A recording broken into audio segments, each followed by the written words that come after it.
Hi friends, ಇವಾಗ ನಾನು duty ಮುಗಿಸ್ಕೊಂಡು ಬಂದೆ ಅಷ್ಟೇ. ಬಂದ ತಕ್ಷಣ ಫುಲ್ ಟಯರ್ಡ್ ಆಗಿಬಿಡ್ತೀನಿ. ಯಾಕಂದರೆ 3 o'clock ಟೈಮಲ್ಲಿ ತುಂಬ ಬಿಸಿಲಿರುತ್ತೆ. ಫ್ಯಾನ್ ಆನ್ ಮಾಡಿಕೊಂಡು ಹಾಗೆ ಸೋಫಾದಲ್ಲಿ ಸ್ವಲ್ಪ ರೆಸ್ಟ್ ಮಾಡ್ತೀನಿ. ಅದಾದಮೇಲೆ ಹೊರಗಡೆ ಹೋಗಿ ನೋಡ್ತೀನಿ, ಸ್ವಲ್ಪ ಗಿಡಗಳೆಲ್ಲ ಬಾಡೋಗಿತ್ತು. ಡೈಲಿ ನನ್ನ ಹಸ್ಬೆಂಡೇ ನೀರು ಹಾಕ್ತಾರೆ ಮಾರ್ನಿಂಗು. ಇವತ್ತು ಯಾಕೋ ಮರ್ತೋಗಿದ್ದಾರೆ ಅನ್ಕೋತೀನಿ. ಅದಕ್ಕೆ ನಾನು ಸ್ವಲ್ಪ ನೀರನ್ನೆಲ್ಲ ಹಾಕ್ತಾ ಇದ್ದೆ. ಇದೇ ಗಿಡ ನೋಡಿ, ನಾನು ಲಾಸ್ಟ್ ಟೈಮ್ ಹೇಳಿದ್ದೆ ಚಿಕ್ಕಮ್ಮ ಮನೆಯಿಂದ ತಂದಿರೋ ಗಿಡ, ಹೂವಾದಾಗ ತೋರಿಸ್ತೀನಿ ಅಂತ. ನೋಡಿ ಇವಾಗ ಹೂ ಬಿಟ್ಟಿದೆ. ಇದೆ, ತುಂಬ ಚೆನ್ನಾಗಿದೆ ನೋಡೋಕ್ಕೆ. ಇದು ಲಾಸ್ಟ್ ಟೈಮ್ ಊರಿಂದ ಬಸಳೆ ತಂದಿದ್ವಿ. ಅದರಲ್ಲಿ ಒಂದು ಕಡ್ಡಿನ ಸುಮ್ಮನೆ ಹಿಂಗೆ ಚುಚ್ಚಿದ್ದೆ, ಅದು ಚೆನ್ನಾಗಿ ಬಂದಿದೆ. ಅದಾದಮೇಲೆ ಎಲ್ಲ ಗಿಡಗಳಿಗೆ ನೀರು ಹಾಕ್ಕೊಂಡು ಹಾಗೆ ನನ್ನ ಮಗ ಏನಾದ್ರು ತಿನ್ನಕ್ಕೆ ಮಾಡಿಕೊಡು ಮಮ್ಮ ಅಂತ ಕೇಳ್ತಾ ಇದ್ದ. ಅದಕ್ಕೆ ನಮ್ಮ ಅಜ್ಜಿ ಹೇಳ್ಕೊಟ್ಟ ರೆಸಿಪಿ ಇದು, ಮೆಂತೆ ಮುದ್ದೆ ಅಂತ ಮಾಡ್ತೀವಿ. ಫಸ್ಟು ಬಾಯ್ಲ್ಡ್ ರೈಸ್ ಬರುತ್ತಲ್ಲ, ಅದನ್ನ ಚೆನ್ನಾಗಿ ತೊಳೆದು ಒಣಗಿಸಿ ಇಟ್ಟಿದ್ದೆ. ಅದನ್ನು ಚೆನ್ನಾಗಿ ಫ್ರೈ ಮಾಡ್ಕೋಬೇಕು.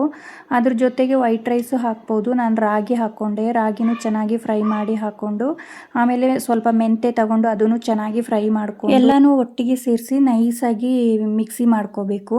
ಮಿಕ್ಸಿ ಆದಮೇಲೆ ಒಂದು ಪಾತ್ರೆಯಲ್ಲಿ ಹರಡಿಟ್ಟು ಸ್ವಲ್ಪ ತಣ್ಣಗಾದ್ಮೇಲೆ ಡಬ್ಬದಲ್ಲಿ ತುಂಬಿ ಎತ್ತಿಟ್ಕೋಬೇಕು.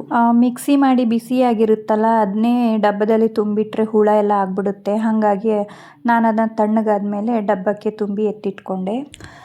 ಇವಾಗ ಮೆಂತೆ ಮುದ್ದೆ ಮಾಡೋದು ಹೇಗೆ ಅಂತ ನೋಡೋಣ. ಒಂದು ದಪ್ಪ ತಳದ ಪಾತ್ರೆಯಲ್ಲಿ ನೀರು ತಗೋಬೇಕು. ರುಚಿಗೆ ಬೇಕಾದಷ್ಟು ಉಪ್ಪು ಹಾಕೋಬೇಕು, ಬೆಲ್ಲ ಹಾಕೋಬೇಕು. ಬೆಲ್ಲ ನೀರಲ್ಲಿ ಕರಗಿಸ್ಕೊಂಡು ಆಮೇಲೆ ಅದನ್ನು ಸೋಸ್ಕೋಬೇಕು. ಯಾಕಂದರೆ ಅದರಲ್ಲಿ ಮಡ್ಡೆಲ್ಲ ಇರುತ್ತೆ, ಹಾಗಾಗಿ ಸ್ವೀಟ್ ಎಷ್ಟು ಬೇಕೋ ನೋಡ್ಕೊಂಡು ತಗೊಳ್ಳಿ. ಅದಾದಮೇಲೆ ಅದೇ ಪಾತ್ರೆಯಲ್ಲಿ ಬೆಲ್ಲದ ನೀರು ಹಾಕ್ಕೊಂಡು 1 ಬೌಲಷ್ಟು ಮಾಡ್ಕೊಂಡಿದ್ದೀನಿ ನಾನು. ಹಿಟ್ಟು ಹಾಕ್ಕೊಂಡು ಚೆನ್ನಾಗಿ ಮಿಕ್ಸ್ ಮಾಡ್ಕೋಬೇಕು. ರಾಗಿ ಮುದ್ದೆ ಮಾಡ್ತೀವಲ್ಲ ಹಾಗೇನೆ. ಅದಾದಮೇಲೆ ತೆಂಗಿನ ತುರಿ ಹಾಕ್ಕೊಂಡು ಮಿಕ್ಸ್ ಮಾಡಿದಾಗ ಮುದ್ದೆ ಹದಕ್ಕೆ ಬರುತ್ತೆ. ಆಮೇಲೆ ಮುದ್ದೆ ಕಟ್ಕೋಬೇಕು. ಮುದ್ದೆ ಕಟ್ಕೊಂಡ್ಮೇಲೆ ಅದಕ್ಕೆ ಸ್ವಲ್ಪ ತುಪ್ಪ ಹಾಕ್ಕೊಂಡು ತಿಂದರೆ ತುಂಬ ಚೆನ್ನಾಗಿರುತ್ತೆ. ಹೆಲ್ತ್ಗೂ ತುಂಬ ಒಳ್ಳೆಯದು. ನನ್ನ ಮಗ ತಿಂಡಿ ಅದು ಇದು ಬೇಕು ಅಂತ ಕೇಳ್ತಾ ಇದ್ದಾಗ ನಾನು ಈ ಥರ ಮಾಡಿಕೊಟ್ರೆ ಅವನು ತುಂಬ ಇಷ್ಟಪಟ್ಟು ತಿಂತಾನೆ. ಹಾಗಾಗಿ ಮಾಡಿಕೊಡ್ತೀನಿ ಯಾವಾಗಲೂ. ಅದಕ್ಕೆ ಪೌಡರು ಮೊದಲೇ ರೆಡಿ ಮಾಡಿ ಇಟ್ಕೊಂಡ್ಬಿಡ್ತೀನಿ, ಮತ್ತು ಈಸಿ ಆಗುತ್ತೆ ಮಾಡ್ಕೊಳ್ಳೋಕ್ಕೆ ಅಂತ. ನಾನು ಸೀಡ್ಸ್ಗಳನ್ನೆಲ್ಲ ಫ್ರೈ ಮಾಡಿ ಇಟ್ಕೊಂಡಿರ್ತೀನಿ. ಅದು ಖಾಲಿ ಆಗಿತ್ತು, ಹಾಗಾಗಿ ಅದನ್ನೆಲ್ಲ ಫ್ರೈ ಮಾಡ್ಕೊತಾ ಇದ್ದೆ. ಕುಂಬಳಕಾಯಿ ಬೀಜ, ಸೂರ್ಯಕಾಂತಿ ಬೀಜ ಆ್ಯಂಡ್ ಇದು ಅಗಸೆ ಬೀಜ, ಜೊತೆಗೆ ಮಖಾನ ಇತ್ತು, ಅದನ್ನು ಫ್ರೈ ಮಾಡಿಕೊಂಡೆ. ಇದನ್ನೆಲ್ಲ ತಿನ್ನೋದ್ರಿಂದ ಹೆಲ್ತ್ ಬೆನಿಫಿಟ್ಸ್ ತುಂಬ ಇರುತ್ತೆ. ಹಾಗಾಗಿ ಡೈಲಿ ಸ್ವಲ್ಪ ಸ್ವಲ್ಪ ತಗೋತೀವಿ. ಹಾಗೆ ಇದೂ ತಣ್ಣಗಾದ್ಮೇಲೆ ಎಲ್ಲ ಡಬ್ಬದಲ್ಲಿ ತುಂಬಿ ಎತ್ತಿಟ್ಕೊಂಡೆ. ಅಷ್ಟೊತ್ತಿಗಾಗಲೇ ಟೈಮ್ ಆಗೋಯಿತು. ಮತ್ತು ನಾನು ನೈಟ್ದು ಅಡುಗೆ ಸ್ಟಾರ್ಟ್ ಮಾಡಿಕೊಂಡೆ. ಮೊಳಕೆ ಬಂದಿರೋ ಹೆಸರು ಕಾಳಿತ್ತು, ಅದರಲ್ಲಿ ಬಸ್ಸಾರು ಮಾಡ್ಕೊಳ್ಳೋಣ ಅಂತ ಮಾಡ್ತಾಯಿದ್ದೀನಿ.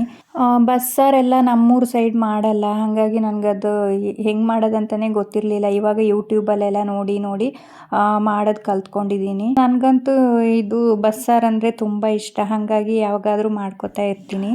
ಸಾರೂ ರೆಡಿ ಆಯಿತು. ಹಾಗೆ ಇನ್ನೊಂದು ಸೈಡಲ್ಲಿ ಪಲ್ಯನೂ ರೆಡಿ ಮಾಡಿಕೊಂಡೆ. ಜೊತೆಗೆ ಮುದ್ದೆನೂ ಮಾಡ್ಕೊಂಡಿದ್ದೆ. ಅದಾದಮೇಲೆ ಫ್ರೆಶ್ ಅಪ್ ಆಗಿ ಊಟ ಮಾಡ್ಕೊಂಡ್ವಿ. ಊಟ ಆದಮೇಲೆ ಸ್ವಲ್ಪ ರೆಸ್ಟ್ ಮಾಡಿಕೊಂಡೆ. ರೆಸ್ಟ್ ಆದಮೇಲೆ ನನ್ನ ಫ್ರೆಂಡು ಶ್ಯಾಂಪು ಬೇಕು ಅಂತ ಕೇಳಿದ್ಲು. ಹಾಗಾಗಿ ಹಿಂದಿನ ದಿನವೇ ನಾನು ನೆನೆ ಹಾಕಿದ್ದೆ. ಅದನ್ನೆಲ್ಲ ಚೆನ್ನಾಗಿ ಮಿಕ್ಸ್ ಮಾಡ್ಕೊಬೇಕಲ್ವ.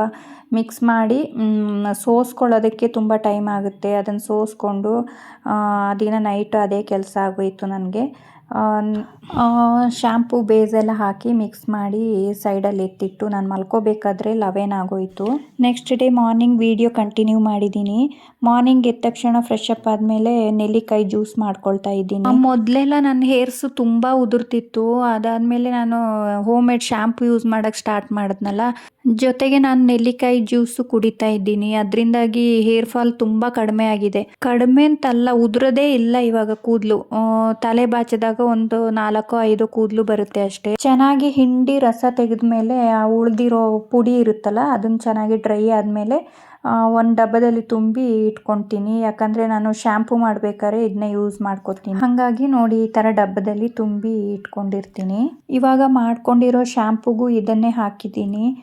ಇಲ್ಲಾಂದರೆ ನಾವು ಶಾಪಿಂದ ಡ್ರೈ ಆಮ್ಲ ಅಂತ ಸಿಗುತ್ತೆ, ಅದನ್ನು ತಗೊಂಡು ಯೂಸ್ ಮಾಡ್ಕೋಬೇಕು. ಅದಕ್ಕೋಸ್ಕರ ನಾನು ಇದನ್ನೇ ಯೂಸ್ ಮಾಡ್ಕೋತೀನಿ.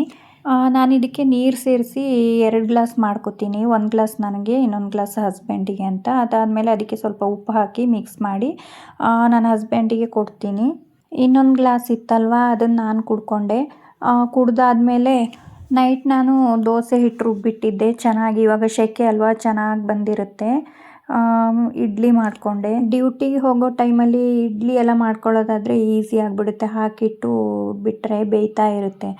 ಈ ರೊಟ್ಟಿ ಎಲ್ಲ ಮಾಡೋದಾದರೆ ಅಲ್ಲೇ ನಿಂತ್ಕೊಂಡಿರಬೇಕು, ರೊಟ್ಟಿ ಹುಯ್ಯೋದು ಮಾಡೋದು ಎಲ್ಲ, ದೋಸೆ ರೊಟ್ಟಿ ಎಲ್ಲ ಮಾಡೋದಾದರೆ. ಹಾಗಾಗಿ ಬೇರೆ ಏನಾದ್ರು ಕೆಲಸ ಇದ್ದಾಗ ನಾನು ಈ ಥರ ಇಡ್ಲಿ ಕಡುಬು ಏನಾದ್ರು ಮಾಡ್ಕೊಂಬಿಡ್ತೀನಿ.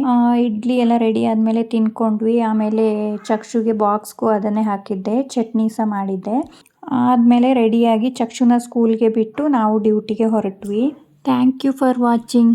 ಸಿಗೋಣ ಇನ್ನು ನೆಕ್ಸ್ಟ್ ವ್ಲಾಗಲ್ಲಿ. ಟೇಕ್ ಕೇರ್, ಬಾಯ್.